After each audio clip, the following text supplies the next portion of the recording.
News 28 मराठीमध्ये आपले स्वागत आहे। आजच्या मोठ्या बातम्यांबद्दल बोलूया। घाटंजी तालुक्यातील पारडी नस्करी येथे अस्वलांचा धुमाकूळ, शेतकरी त्रस्त। पारडी नस्करी येथे 2 अस्वलांचा शेतकऱ्यांवर हल्ला, दोघे गंभीर जखमी, परिसरात भीतीचे वातावरण।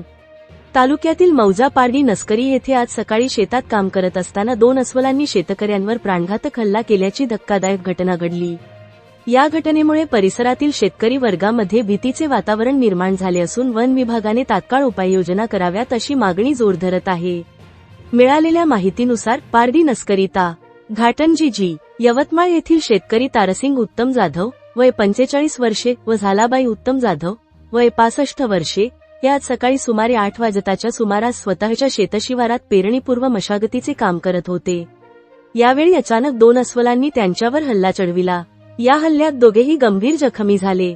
घटनेची माहिती मिळताच परिसरातील ग्रामस्थांनी घटनास्थळी धाव घेत जखमींना तातडीने उपचारासाठी यवतमाळ येथे हलविण्यात आले।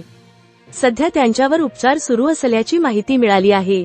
घटनेनंतर घाटंजी वनपरिक्षेत्रातील वन अधिकारी व कर्मचारी तात्काळ घटनास्थळी दाखल झाले।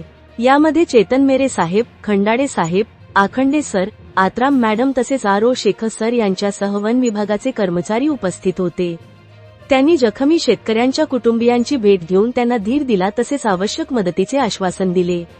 दरम्यान परिसरात वारंवार वन्य प्राण्यांचा वावर वाढत असल्याने शेतकरी वर्गामध्ये संताप व्यक्त केला जात आहे। संबंधित 2 अस्वलांना तात्काळ पकडून परिसरातील नागरिकांच्या सुरक्षेसाठी कायमस्वरूपी उपाययोजना कराव्यात अशी मागणी ग्रामस्थ व शेतकरी वर्गाकडून करण्यात येत आहे। वन विभागाने देखील या घटनेची गंभीर दखल घेतली असून अस्वलांचा शोध घेण्यासाठी विशेष पथक तैनात करण्यात येणार असल्याची माहिती सूत्रांनी दिली आहे। इंडिया न्यूज 28 यवतमाळ जिल्हा प्रतिनिधी नितीन पवार।